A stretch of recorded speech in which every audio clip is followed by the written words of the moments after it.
Assalamualaikum warahmatullahi wabarakatuh. Halo teman-teman, saya Desiana Maulidatur Rahmah, Prodi Pendidikan Guru Madrasah Ibtidaiyah kelas 2C dengan NIM 223141099. Di sini saya akan menjelaskan 3 materi dari mata kuliah bimbingan dan konseling. Sebelumnya, saya membuat video ini dengan tujuan sebagai syarat penilaian tengah semester atau PTS mata kuliah bimbingan dan konseling. Saya ucapkan terima kasih kepada Ibu Khalifatun Hasanah, MPDI, selaku dosen pengampu mata kuliah bimbingan dan konseling. Serta saya ucapkan terima kasih kepada teman-teman yang sudah menonton video ini. Semoga dengan video ini dapat menambah pengetahuan dan pemahaman teman-teman mengenai bimbingan dan konseling. Serta jangan lupa untuk like dan komen video ini. Dalam video ini saya akan menjelaskan 3 materi bimbingan dan konseling. Materi yang pertama yaitu sejarah bimbingan dan konseling di Indonesia. Baiklah, langsung saja. Di Indonesia, pelayanan konseling dalam sistem pendidikan mengalami perubahan nama. Pada kurikulum 1984 semula disebut bimbingan dan penyuluhan atau BP.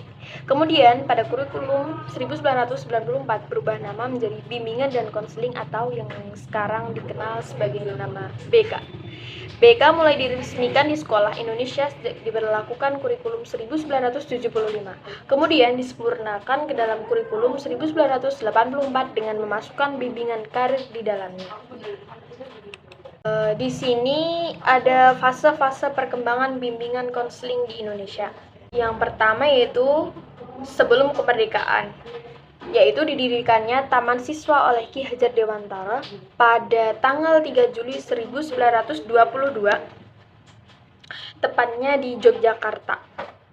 Ki Hajar Dewantara mendirikan Taman Siswa ini dikarenakan agar siswa atau anak di Indonesia mendapatkan hak pendidikan yang merata.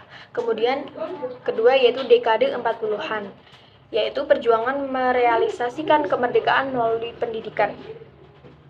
Pada dekade ini secara bertahap menyelesaikan masalah yang besar, yaitu masalah pemberantasan kebutaan huruf.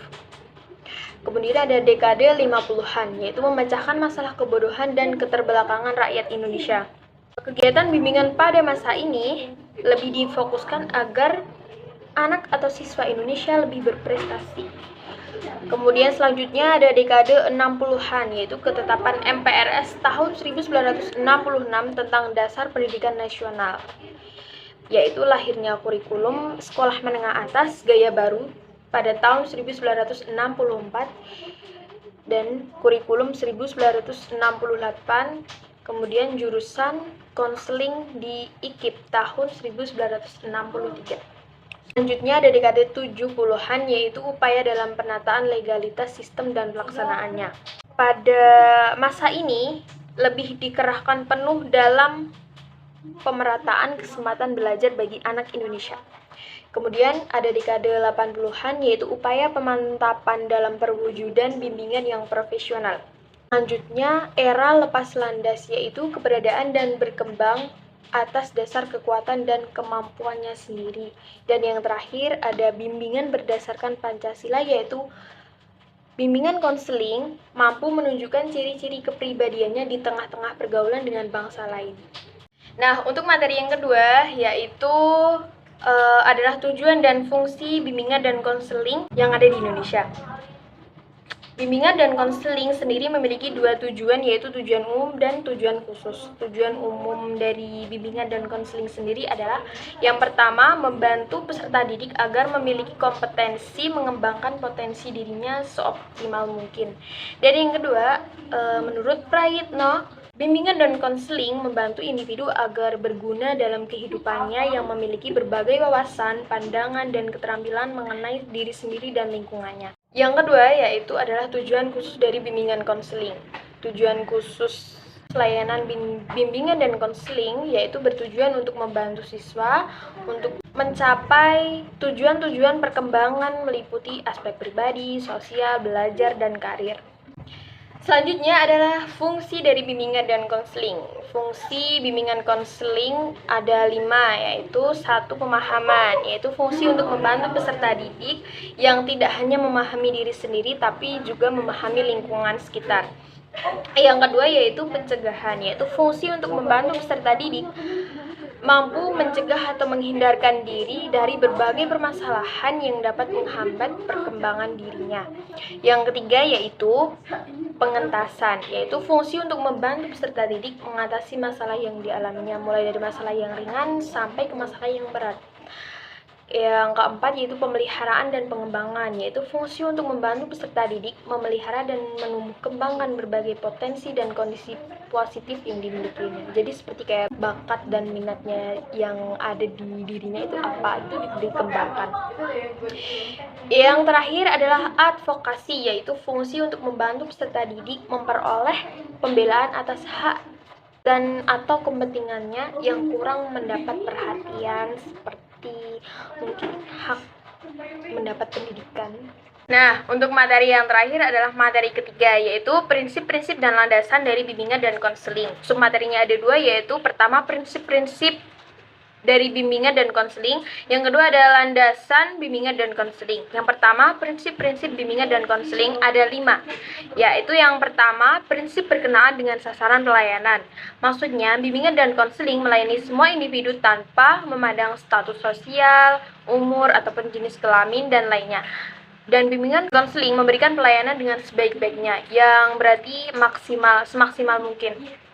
Yang kedua ada prinsip berkenaan dengan masalah individu, yaitu bimbingan dan konseling berkaitan dengan mental dan fisik individu terhadap penyesuaian lingkungan seseorang. Biasanya faktor ekonomi dan kesenjangan sosial menjadi faktor utama dari munculnya masalah pada individu tersebut. Yang ketiga ada prinsip berkenaan dengan program pelayanan, yaitu bimbingan dan konseling diseimbangkan dengan program pendidikan dan perkembangan peserta didik dimulai dari pendidikan jenjang terendah sampai pendidikan jenjang tertinggi. Yang keempat ada prinsip berkenaan dengan pelaksanaan pelayanan, yaitu bimbingan dan konseling membantu individu dalam menangani masalah sampai individu tersebut dapat menyelesaikan masalahnya sendiri tanpa bantuan dari orang lain. Yang terakhir yaitu yang kelima adalah prinsip bimbingan dan konseling di sekolah dalam lapangan operasional. Maksudnya di sekolah pelayanan BK atau bimbingan dan konseling diharapkan anak dapat berkembang dan tumbuh dengan baik. Nah, submateri yang kedua adalah landasan bimbingan dan konseling yang ada 6, yaitu pertama landasan filosofis. Maksudnya konselor dapat memberikan arahan dan pemahaman kepada individu secara logis atau masuk akal saat pelaksanaan pelayanan. Yang kedua adalah landasan religius, yaitu mendorong perkembangan dan kehidupan individu sesuai dengan kaidah-kaidah agama. Yang ketiga adalah landasan psikologis, yaitu memberikan pemahaman tingkah laku atau perilaku kepada individu agar mengatasi masalah dengan sikap yang baik dan benar. Yang keempat ada landasan sosial budaya, yaitu memberikan pemahaman kepada konselor tentang dimensi kesosialan dan kebudayaan sebagai faktor yang memengaruhi perilaku individu tersebut. Yang kelima ada landasan ilmu pengetahuan dan teknologi, yaitu layanan BK atau bimbingan konseling berdasarkan ilmu pengetahuan dan teknologi. Dan yang terakhir yaitu 6, landasan pedagogi, yaitu strategi atau metode mengajar yang dilakukan oleh konselor. Baiklah teman-teman, itulah 3 materi yang dapat saya sampaikan atau saya jelaskan. Semoga materi tersebut dapat bermanfaat bagi saya sendiri dan kalian dalam memahami tentang apa itu bimbingan dan konseling yang ada di sekitar kita. Saya ucapkan terima kasih kepada teman-teman yang sudah menonton, dan jangan lupa like, komen video tersebut. Terima kasih. Wassalamualaikum warahmatullahi wabarakatuh.